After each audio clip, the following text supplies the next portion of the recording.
저는 오늘 읽어드린 본문 말씀을 가지고 날국은 가죽 부대를 버리고 새 가죽 부대로, 이와 같은 제목으로 하나님의 말씀을 증거하도록 하겠습니다. 세례 요한의 제자들이 예수님께 나와 예수님의 제자들이 금식하지 않는 것을 지적합니다. 왜냐하면 그 당시에 유대의 관습에 의하면 유대인들은 일주일에 2번씩 금식을 했습니다. 그렇기 때문에 세례 요한의 제자들도 금식도 했고 바리새인들도 금식을 한 것입니다.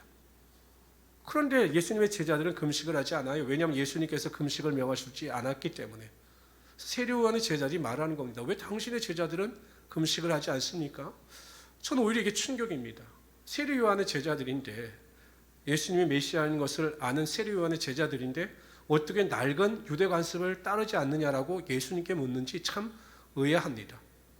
그래서 예수님께서 호통을 치신 것도 아니고 웃으시면서 말씀하셨습니다. 지금은 금식할 때가 아니라는 것입니다. 왜냐하면 신랑이신 예수께서 우리 함께 하시기 때문에 지금 잔치집과 같이 기쁘고 즐거움이 함께 교제를 나누는 시기지 금식할 시기가 아니다. 그러나 내가 떠나가면 금식할 때가 올 것이다 라고 말씀하셨습니다. 그래서 여전히 유대 관습에 빠져 있고 율법에 빠져 있는 세례 요한의 제자들에게 말씀하시는 것입니다. 생배를 낡은 옷에 붙일 수가 없다. 왜냐하면 이 생배는 수축력이 좋기 때문에 이것이 붙였다가 빨래를 하면 수축했다 늘어났다 하기 때문에 헝겊이 헤어질 수밖에 없는 겁니다. 그래서 생배와 헝겊을 같이 이어서 붙일 수가 없다. 또 하나님께 예수님께 더 나아가 비유로 말씀하십니다. 포도주, 새 포도주. 이 새 포도주는 굉장히 발효가 잘 됩니다. 이 새 포도주는 낡은 가죽 부대에 넣을 수 없다라는 것입니다. 왜냐하면 이게 팽창을 하면 낡은 가죽 부대가 터지기 때문에 항상 새 포도주는 새 가죽 부대에 넣어야 한다라고 말씀하셨습니다. 여기서 새 포도주는 복음입니다. 복음, 예수 그리스도의 복음입니다. 낡은 가죽 부대는 율법과 유대의 풍습입니다. 유대의 관습입니다. 그리고 새 가죽 부대는 바로 복음을 받아들이는 믿음입니다. 이렇게 예수님께서 비유로 말씀하셨죠. 그러나 이것이 단지 복음과 율법과 믿음의 관계에서만 적용되는 것이 아니라 우리의 일상생활 가운데서도 또한 믿음 생활 가운데서도 적용될 수가 있다는 것입니다. 우리가 하나님의 능력을 맛보기 위해서는 낡은 가죽 부대를 던져버리고 새 가죽 부대를 취해야 하나님의 은혜와 능력이 우리의 삶 가운데 반드시 임하게 된다는 것입니다.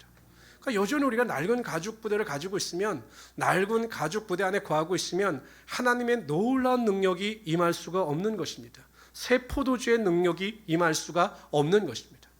여러분, 교회를 아무리 오래 다니고 교회의 모든 질서나 모든 것에 다 안다 할지라도 그 낡은 가죽 부대를 가지고 있는 자들에게는 하나님의 놀라운 기적과 능력이 나타나지 않으므로 신앙의 진보와 발전과 역동성이 없는 겁니다. 근데 교회에 얼마 나오지 않는 사람인데 그 마음이 새 가죽 부대를 취함으로 말미암아 하나님께서 부어주시는 놀라운 은혜와 능력을 체험하게 되더라는 것입니다. 그래서 나중된 자가 먼저 된다, 이렇게 말씀하고 있는 겁니다. 내일이면 2021년도입니다. 그렇죠? 올해가 2020년도 마지막입니다. 그런데 우리가 여전히 낡은 가죽 부대를 가지고 내일을 맞이하면 우리의 새로운 2021년도는 지금의 2020년도와 별 다를 바가 없다라는 거죠. 사람들이 새해를 맞이해도요, 여전히 낡은 가죽 부대를 가지고 있으면 그 안에 하나님의 온전한 은혜와 능력이 임할 수 없기 때문에 그 사람 안에서 믿음의 역사가 나타나지 않습니다. 그러나 우리가 새로운 가죽 부대를 준비하게 되면 그 안에서 새 포도주와 같은 하나님의 역사와 능력과 은혜가 반드시 임하게 되는 것입니다. 그래서 저는 오늘 시간 우리가 버려야 될 낡은 가죽 부대와 그렇다면 우리가 취해야 될 새로운 가죽 부대가 무엇인지에 대하여 살펴보며 함께 은혜를 나누고자 합니다. 첫 번째로, 오늘, 바로 오늘입니다. 오늘 죄라고 하는 낡은 가죽 부대를 내어버리고 거룩함이라고 하는 새 가죽 부대를 취해야 합니다. 예전에 제가 아시는 안수 집사님 한 분이 계셨는데요, 하루는 본인이 암이라는 거예요. 겉으로 보기에는 멀쩡한데 암이라는 겁니다. 그래서 무슨 암이냐고 여쭤봤더니 피부암이래요. 종양의 크기가 어느 정도 됩니까? 1cm도 안 된다는 거예요. 겉으로 보이는 게 1cm도 아닌데 이게 피부암이기 때문에 항암을 해야 한다는 겁니다. 그러니까 뿌리가 있는 거죠. 그래서 자기는 요만한 암 종양을 가지고 있는데 암 환자라는 거예요. 그러니까 그러니까 국가에서 암 환자다라고 공식 인정을 해줬다라는 겁니다. 그럼 너무 작지 않아요? 이 종양이면? 그런데 그 종양 하나 때문에 암 환자가 된 겁니다. 죄라는 것이 이렇습니다. 성도들은 죄 경중을 따져요. 비판받을 만한 죄와 그렇지 않은 죄를 나눕니다. 살인은 죄입니까? 죄가 아닙니까? 누구를 죽였습니다. 살인했습니다. 죄입니까? 죄가 아닙니까? 입에 거품 물고 죄라고 이야기할 겁니다. 천인공노할 죄를 범한 사람은 극형에 처해야 된다라고 이야기를 합니다. 그렇죠? 그리고 형제를 미워하는 것은 죄입니까? 아닙니까? 예? 죄, 어떤 죄입니까? 요한일서 3장 15절에 보면 이렇게 말씀하셔요. 그 형제를 미워하는 자마다 살인하는 자니. 뭐라고요? 그 형제를 미워하는 자마다 살인하는 자입니다. 근데 여러분들 형제를 미워해놓고 우리 다른 성도를 미워하고 판단해놓고 내가 살인했네? 이렇게 경각심을 가지고 놀라는 분들 계십니까? 좀 그런 분들 못 봤어요. 누구를 미워하고 내가 살인했습니다 목사님. 정말 천인공노할 죄를 하나님 앞에 범했습니다. 이 죄를 어떻게 회개할 수 있을까요? 라고 하시는 분들을 한 명도 못 봤어요. 그냥 이대로 놔주세요. 그냥 미워할래요. 이런 분들은 봤어도 그게 죄라고 내가 누구를 미워하는 것 때문에 고민하고 갈등하고 괴로워하는 분들은 제가 보지 못했습니다. 그런데 여러분 보세요. 똑같아요. 다른 사람의 생명을 해하는 살인죄나 형제를 미워하는 죄나 하나님께서는 똑같이 죄인이다라고 말씀하고 있다는 것입니다. 기도하지 않는 게 죄입니까? 죄가 아닙니까? 여러분 기도하지 않는 걸 죄라고 생각하십니까? 죄라고 생각하지 않으십니까? 말씀은 죄라고 생각하시지만 기도하지 않는 것을 죄라고 생각하시는 성도들 거의 없어요. 아니 그걸 죄라고 생각하면 여러분 매일 기도하지 못하는 것, 제가 강조해서 말씀드린 20분씩 이상씩 기도하지 못하는 거 회개해야 되지 않겠습니까? 매일 나와서 하나님 제가 기도하지 못하는 것 하나님 회개합니다. 정말 제가 하나님 앞에서 기도하지 못한 죄를 고백할 때마다 기도의 사람이 되게 해주십시오 라고 말하는 성도들도 별로 없어요. 근데 사무엘은 이스라엘 백성들을 향해서 이렇게 말합니다. 나는 너희를 위하여 기도를 쉬는 죄를 범치 않겠다. 기도하지 않는 것, 기도를 쉬는 것을 죄라고 이야기합니다. 맞는 말이죠. 성경에 대한 정확한 지식과 성경에 대한 이해를 올바로 가지고 있는 성도들은 죄가 무엇인가에 대하여 분명히 합니다. 죄가 무엇입니까? 헬라어로 하말티아입니다. 관역을 벗어난 화살이에요. 하나님의 말씀이라고 하는 그 관역을 빗나간 모든 것이 하말티아 죄입니다. 그럼 여러분 형제를 미워하는 것도 죄고 기도하지 못하는 것도 죄고 범사에 감사하지 못하는 것도 죄고 항상 기뻐하지 못하는 것도 다 죄가 될 수밖에 없는 거죠. 왜? 성경은 항상 기뻐하라고 말씀하셨기 때문에, 원수를 사랑하라고 말씀하셨기 때문에 그렇게 살지 못하는 것이 다 죄라는 것입니다. 그런데 여러분 우리는 그것을 죄라고 인식하지 않아요. 오늘 이 시간에 앉아있는 저와 여러분은 똑같이 죄에 대해서 범죄해 놓고도 그 죄의 경각심에 대한 이해가 없어요. 그래서 회개하지 못한다는 것입니다. 회개하지 않는 자에게는 하나님의 능력이 나타나지 않습니다. 회개할 때 하나님께서 그 회개에 걸맞는 놀라운 부흥과 영적인 능력을 반드시 허락하여 주시는 것입니다. 한국의 교회사를 논할 때요, 1907년에 평양 대부흥 운동을 꼭 논합니다. 그러니까 한국 교회가 급성장하고 한국 교회가 놀라운 부흥을 일으킬 수 있었던 원동력이 1907년에 길선주 목사를 중심으로 하는 평양 대각성 평양 대부흥 운동이었습니다. 그래서 여러분 우리가 평양을 보통 한국의 예루살렘이라고 할 정도 굉장히 그 부흥 운동이 일어났습니다. 그런데 이 1907년 길선주 목사를 중심으로 하는 이 평양 대부흥 운동을 일으키게 한 원동력이 있습니다. 기초, 씨앗이 있어요. 그것은 무엇이냐면 1903년 원산에 있었던 기독교 감리교회 기도회였습니다. 그 감리교회 선교사들이 창천교회에서 모여서 그 중국에서 선교하던 화이트, 여선교 선교사 화이트를 초청해서 기도회를 시작합니다. 기도회를 하는데 갑자기 캐나다 선교사인 하제라고 하는 사람이 나와서 갑자기 자신의 죄를 회개하는 겁니다. 많은 사람들 앞에서. 여러분, 제가 기도하다가 여러분들에게 저의 죄를 고백할 마음을 하나님께서 주셔서 제 죄를 고백합니다. 저는 3년 동안 선교에 대한 열매가 전혀 없었습니다. 저는 그것에 대하여 하나님께 대하여 죄의식도 없었습니다. 근데 갑자기 내가 왜 3년 동안 그 열매가 없었는가를 하나님께서 깨닫게 하여 주셨습니다. 그것은 제가 가지고 있던 백인에 대한 우월의식과 권위주의였습니다. 나는 백인이기 때문에 이 동양인들을 사랑할 수 없다라고 하는 그 무의식이 선교에 대한 열매를 맺지 못하게 했습니다. 저는 이 죄를 회개하고 고백합니다. 막 울면서 자신의 죄를 고백했습니다. 성령의 능력이 임하자 그 원산에 모였던 모든 선교자들에게 불같은 능력이 임하게 되고 기도를 통해서 하나님의 권능의 능력을 맛보게 되었던 것입니다. 성도 여러분, 오늘 이 하루가 끝나기 전에 자신의 죄를 고백하고 그 죄를 고백함으로 하나님의 놀라운 능력을 맛보며 살아갈 수 있기를 바랍니다. 여전히 죄라고 하는 이 낡은 가죽 부대를 버리지 못하면, 여전히 이 낡은 가죽 부대를 가지고 살아가게 되면, 그래서 거룩함과 순결함이라고 하는 하나님의 새 가죽 부대를 취하지 아니하면 절대로 여러분의 삶에 하나님의 은혜와 능력은 임하지 않게 되는 것입니다.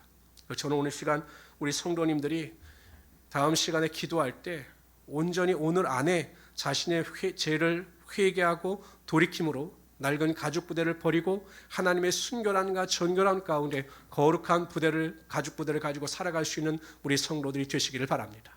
만일 죄가 기억나지 않으면 성령의 도우심을 구하십시오. 하나님, 저를 도우셔서 죄를 기억나게 하시고 성령의 능력을 통해서 죄 가운데 하나님 앞에 나아가게 하여 주시옵소서. 이렇게 기도하시는 우리 성도들이 되시기를 주님의 이름으로 축원합니다. 두 번째로요, 부정적인 생각이라고 하는 낡은 가죽 부대를 버리고 긍정적인 생각이라고 하는 새 가죽 부대를 취해야 합니다. 어떤 사람이 재미있는 실험을 했습니다. 두 사람을 선택해서 100kg의 역기, 역도 선수인데 100kg의 역기를 들게 했습니다. 이게 최고치였어요. 최고치. 이 두 사람이 들 수 있는 최고의 무게가 100kg였습니다. 그러면 두 사람이 또 거뜬히 들었습니다. 그런데 이번에는 그 100kg가 아니라 150kg의 역기를 만든 다음에 한 사람에게는 사실대로 말해줬습니다.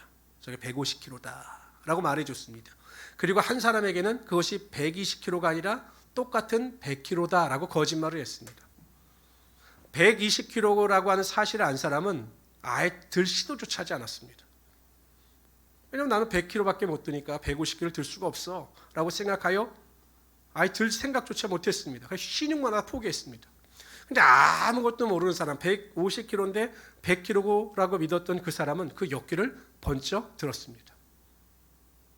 보통 의사들이 이렇게 이야기를 한다고 합니다. 이 수술의 성공 확률은 85%입니다.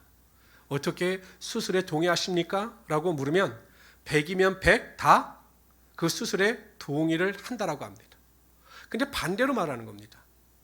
15%의 실패 확률이 있습니다. 이 수술에 어떻게 동의를 하시겠습니까? 라고 물으면 대부분의 사람들이 주저 한다고 합니다. 아니, 성공 확률 85%나 실패 확률 15%나 똑같은데 사람들은 성공할 확률을 긍정적으로 말해주면 그것에 대하여 더 긍정적으로 반응한다는 것입니다. 사람들이 두통으로 고생하는 사람들에게 똑같은 진통제를 놓으면서 이것은 5,000원짜리 진통제입니다 라고 이야기하면 아이고 뭐 진통제가 이렇게 싸, 이걸 맞는다고 낫겠어? 라고 생각하여 별 효과를 못 본다고 합니다. 그런데 그 똑같은 진통제를 이 진통제는 3만 원짜리 진통제입니다 라고 이야기를 하면 야, 내가 비싼 진통제를 맞으니까 두통이 낫겠구나 라고 생각하여 두통의 고통으로부터 벗어나는 확률이 그만큼 높다고 합니다. 시험을 보기 전에 학생들과 대화하면서 이렇게 시험을 보기 전에 학생들과 대화하면서 성공과 또한 성취에 대한 이야기를 단어를 자꾸 들려주면 그렇지 않은 학생들보다 시험 성적이 월등히 좋아진다고 합니다. 이 실험을 통해서 우리에게 주는 핵심은 무엇이냐? 결국 능력의 차이가 아니라 생각의 차이라는 것입니다. 생각을 어떻게 가지느냐에 따라 우리의 삶의 능력이 결정되어지게 되어 있다는 거죠. 우리의 생각은 백지와 같습니다. 우리의 생각은 백지와 같아요. 그 백지와 같은 생각에 부정이라고 하는 글을 쓰고 부정이라고 말하고 부정으로 행동하면 그 인생이 황폐해질 수밖에 없는 것입니다. 여러분, 민수기에 나오는 10 정탐꾼들이 지극히 부정적인 사람들 아니었습니까? 그들은 광야에서 전부 멸망을 당하고 말았습니다. 습관적으로 부정적인 말을 하고 부정적인 생각을 하고 부정적인 원망과 불평을 하는 사람들은 항상 그 인생이 황폐해질 수밖에 없습니다. 왜? 말대로 되기 때문에, 생각대로 되기 때문이죠. 그러나 여러분, 환경이 어떠하든지 간에 항상 그 백지와 같은 내 의식 속에 긍정이라는 단어를 심어놓고 긍정적인 말과 긍정적인 행동을 하는 자들에게는 하나님께서 그 말과 생각대로 되는 역사가 반드시 나타나게 하여 주시는 것입니다.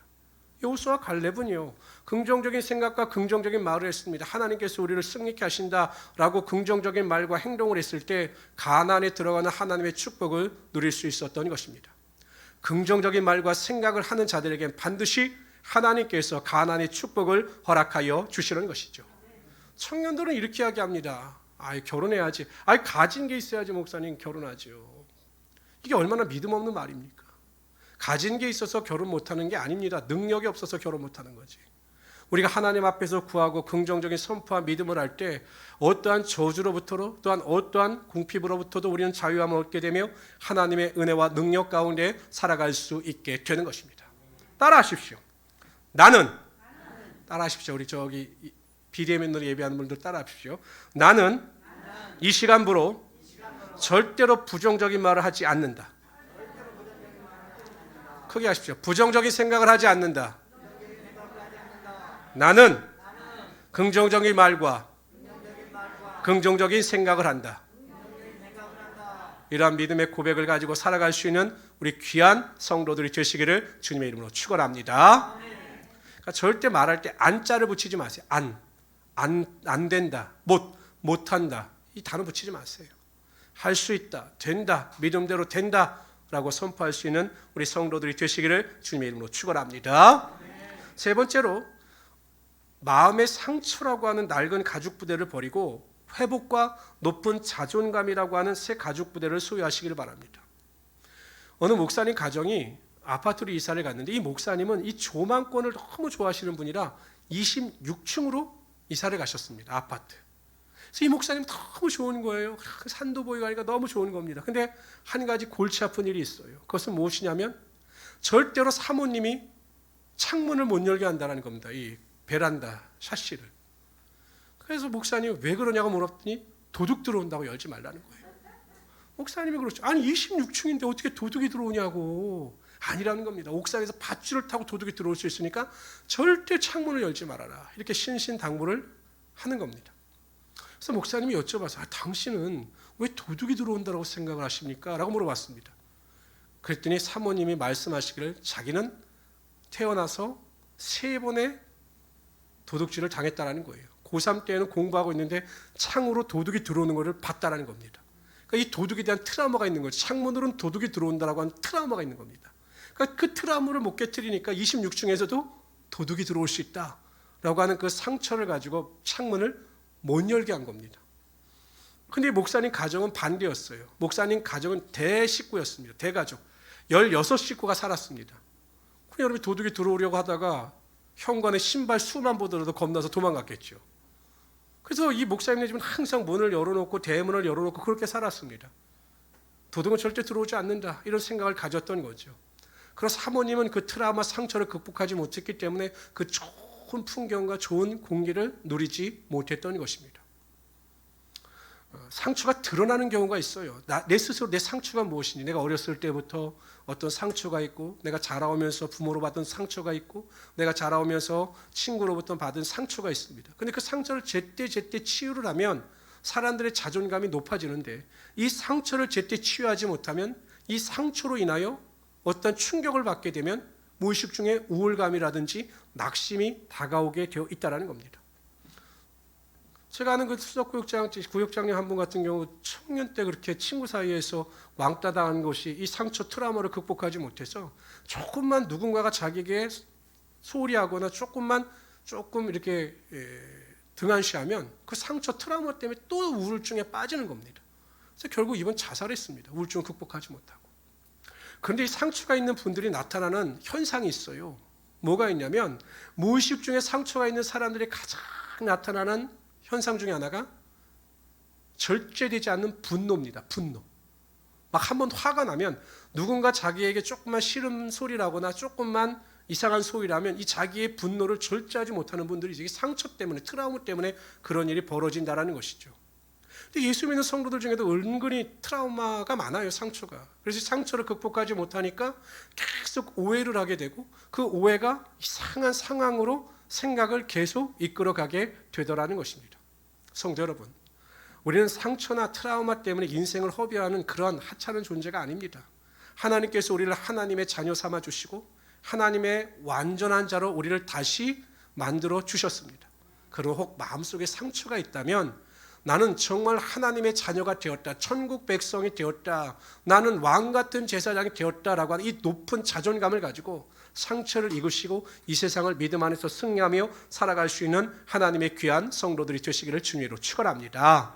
높은 자존감이 있는 사람, 정말 나는 하나님의 자녀다라는 높은 자부심을 가지고 살아가는 성도들은 상처가 없기 때문에 당당합니다. 없어도 당당, 무슨 일이든지 당당합니다. 사람을 대할 때도 자신감을 가지고 살아갑니다. 왜? 하나님께서 나의 백그라운드, 배경이 된다고 확실히 믿기 때문이죠.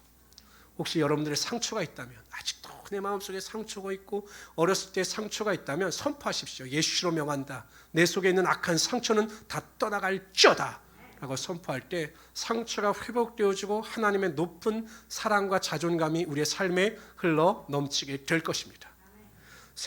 네 번째로요.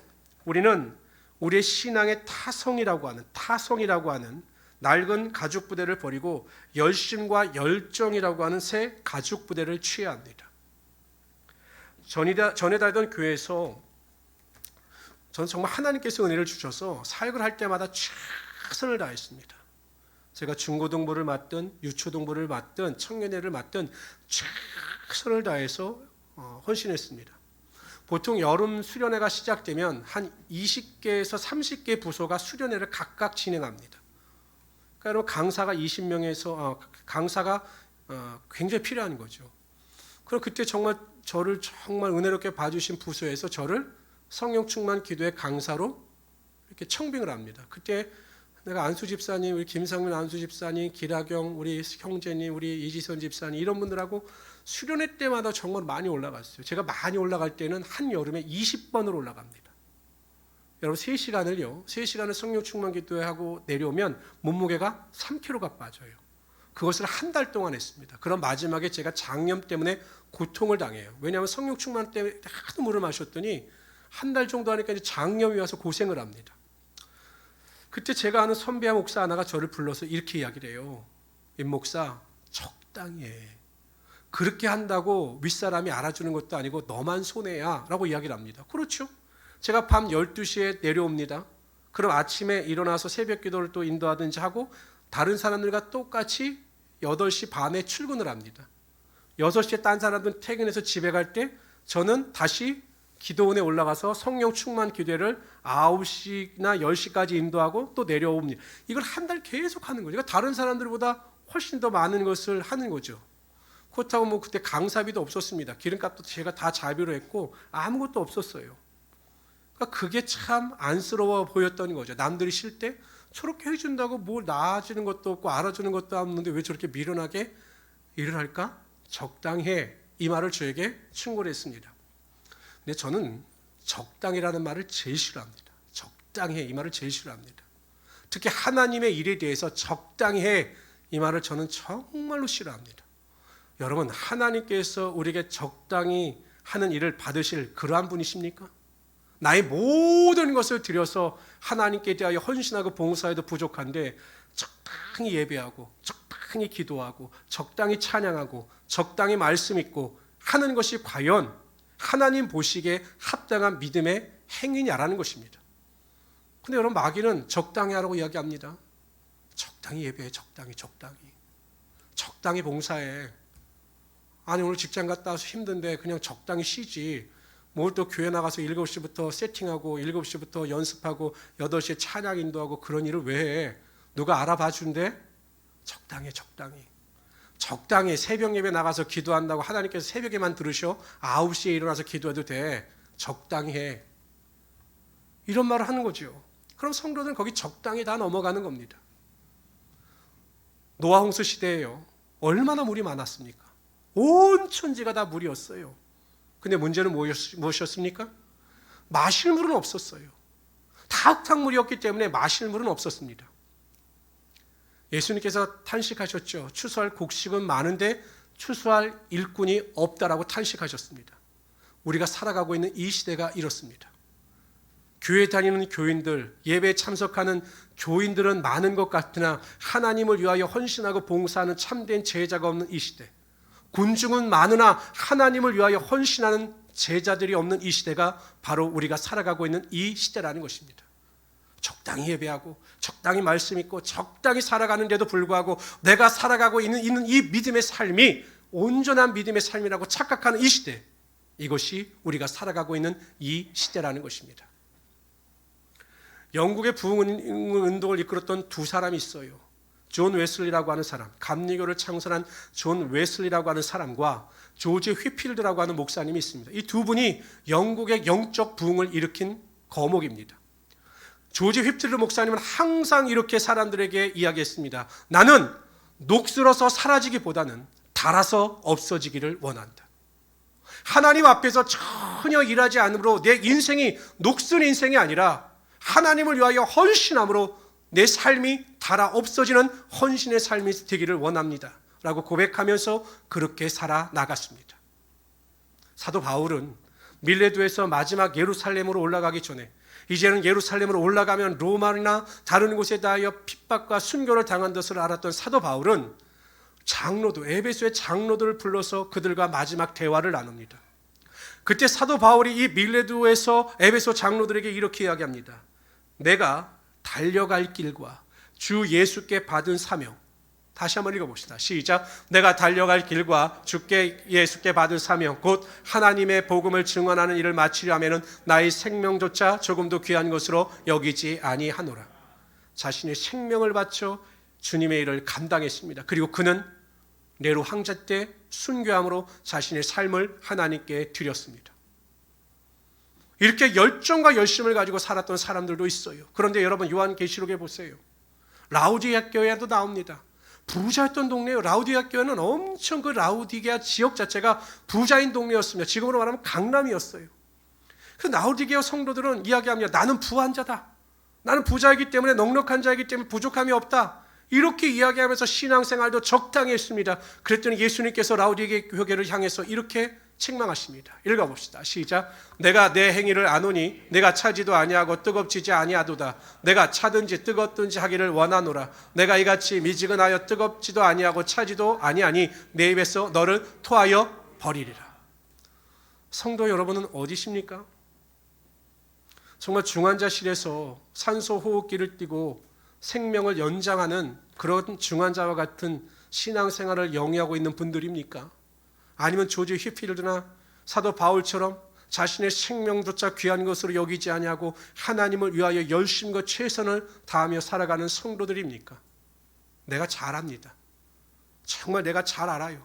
내 신앙이 정말 타성에 젖어 있는 열심이 없는 습관에 젖어 있는 신앙인지 하나님을 위하여 나의 생명과 나의 삶을 드리는 신앙인지 우리는 압니다. 지금까지 어떻게 살아왔든 만일 내가 하나님을 향한 열정과 열심이 없었더라면 이 낡은 가죽 부대를 내어버리고 하나님을 향하여 내 생명조차 조금 더 귀한 것으로 여기지 아니하므로 하나님을 위하여 헌신하며 살아가는 이 새로운 가죽 부대를 통해서 하나님이 부어주시는 은혜와 능력을 더욱더 체험할 수 있는 하나님의 귀한 성도들이 되시기를 주님의 이름으로 축원합니다. 다섯 번째로요, 우리는 탐심이라고 하는 낡은 가죽 부대를 버리고 자족이라고 하는 새 가죽 부대를 소유해야 합니다. 성도들의 삶에 있어 가장 부정적인 영향을 미치는 것이 탐심이에요. 이 물질에 대한 탐심, 권력에 대한 탐심, 명예에 대한 탐심, 이것이 하나님께 대하여 큰 죄를 범하게 만듭니다. 그래서 성경에 보면 골로새서 3장 5절은 이렇게 말씀하고 있죠. 다 같이 한번 읽어봅시다. 제가 읽어드리겠습니다. 그러므로 땅에 있는 지체를 죽이라. 곧 음란과 부전과 사욕과 악한 정욕과 탐심이니 탐심은 우상 숭배니라. 뭐라고요? 탐심은 우상 숭배인 겁니다. 우리는 아닌 척합니다. 아이고 목사님 저는 물질에 대한 욕심이 없어요. 재물에 대한 탐심이 없습니다. 거짓말이죠. 사람이 어떻게 물질에 대한 탐심이 없겠습니까? 욕심이 어디 없겠습니까? 우린 당한 것을 절제할 뿐이죠. 한계를 정하고 절제할 뿐입니다. 언제나 우리 안에 탐심이 존재할 수밖에 없는 겁니다. 누가복음 12장에 보면 어떤 사람이 예수님께 나와 이런 부탁을 합니다. 예수님, 우리 형을 명하여 형이 받았던 그 유업을 나와 나누게 하소서. 아마 형이 혼자서 동생 것까지 모든 유업을 다 앗아간 것으로 보입니다. 그랬더니 예수님께서 말씀하셔요. 나는 그 일을 도저히 할 수가 없다 라고 말씀하시면서 삶의 본질이 무엇인지, 이 사람은 유업 때문에 예수님 앞에 나왔는데 예수님은 그 유업이 아니라 인생의 본질이 무엇인지에 대해서 말씀하십니다. 삼가 모든 탐심을 물리치라. 사람의 생명이 그 소유에 넉넉한 데 있지 아니하니라. 그러면서 예화를 들어 말씀하십니다. 한 부자가 있었습니다. 농사를 지었는데 소출이 엄청 많습니다. 나름대로 큰 창고를 준비했는데 그 창고도 모자라서 차고 넘칠 정도입니다. 그랬더니 이 부자가 이야기합니다. 더 투자하자. 내가 더 큰 창고를 지어서 그 모든 수확물을 더 많이 쌓아두자. 그리고 내 영혼에게 말하기를, 영혼아, 여러 해 쓸 물건을 많이 쌓아두었으니 평안히 쉬고 먹고 마시고 즐거워하자. 이렇게 선포합니다. 우리가 꿈꾸는 삶이죠. 부족함이 없는 삶, 파라다이스의 삶이 이런 삶 아니겠습니까? 근데 예수님께서는 이렇게 말씀하셨습니다. 어리석은 자요, 어리석다고 말씀하십니다. 어리석은 자요, 오늘 밤에 내 영혼을 도로 찾으리니 그러면 내 준비한 것이 누구의 것이 되겠느냐 하셨으니 자기를 위하여 재물을 쌓아두고 하나님께 대하여 부여하지 못한 자가 이와 같으니라. 하나님께 대하여 부여하지 못하고 세상에 대하여 부여한 마음과 탐심을 가지고 있는 자들은 결국 그 영혼이 병들고 피폐함으로 하나님으로부터 멀어지게 되어 있다는 것입니다. 성도 여러분, 우리가 2020년도를 어떻게 살아왔든지 간에 지금 현재 나의 마음속에 여전히 세상을 사랑하고 세상에 대한 욕심이 있다면, 그래서 내가 더 많은 것을 취하려고 하나님의 일과 예배에 소홀했던 경험이 있더라면 그 탐심을 다 내려놓고 우리가 자족하고 감사하는 마음을 가지고 새로운 한 해를 시작할 수 있는 하나님의 귀한 성도들이 되시기를 주님으로 축원합니다. 우리가 자족하고 모든 일에 감사할 수 있을 때 하나님께서 우리의 삶에 더 큰 은혜와 능력으로 부어주시는 것입니다. 올해는 정말로 어려운 상황 속에서도 우리 모든 성도님들 수고들 많이 하셨습니다. 믿음을 지키고 믿음 안에서 바로 서서 여기까지 오시느라고 고생이 많으셨습니다. 오늘 찬양팀이 찬양에 불렀던 것처럼 에베네셀의 하나님께서 우리를 여기까지 인도하여 주신 겁니다. 그러나 우리에겐 꿈이 있습니다. 우리가 하나님 앞에서 올바른 새로운 가족 부대를 준비하게 되면 다가오는 2021년은 올해보다 더 좋고 더 소망 있고 더 축복받는 한 해가 될 수 있을 것입니다.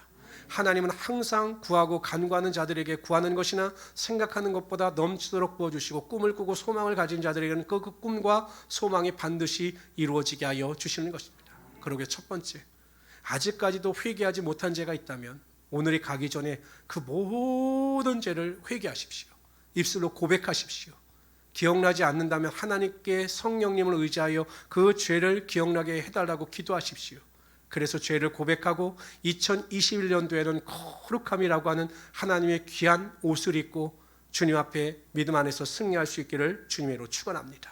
두 번째, 부정적인 생각을 버리고 긍정적인 생각과 말을 가지고 살아가시길 바랍니다. 마음속에 있는 상처를 온전히 내려놓고 회복과 높은 자존감을 가지고 승리하시길 바랍니다. 신앙의 나태함이나 타성을 벗어버리고 열심과 열정을 가지고 살아가시길 바랍니다. 다섯 번째, 탐심을 내려놓고 나에게 주신 일에 자족하고 원망과 불평이 아니라 감사함으로 한 해를 살아가시길 바랍니다. 그러면 하나님께서 우리가 구하지 않은 것조차 우리의 삶에 부어주심으로 풍성함이 여러분의 삶 가운데 흘러 넘치게 될 것입니다. 이러한 믿음을 가지고 승리하시는 하나님의 귀한 성도들이 되시기를 주님의 이름으로 축원합니다. 기도합시다. 하나님 감사합니다. 항상 우리를 사랑하시고 하나님의 은혜 가운데 우리를 불러주시며 에베레셀의 하나님께서 우리를 여기까지 인도하여 주셨음을 정말로 감사합니다. 2020년도는 다사다난했습니다.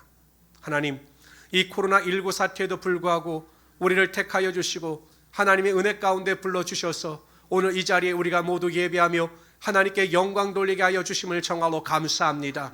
하나님, 낡은 가죽 부대를 내어버리게 하여 주시고 새로운 가죽 부대를 가지고 새로운 포도주의 축복을 누리며 살아갈 수 있는 우리 성도들이 다 되게 하여 주시옵소서. 그래서 하나님께만 영광이 되게 하여 주시옵소서. 감사하며 예수님의 이름으로 기도드리옵나이다. 아멘.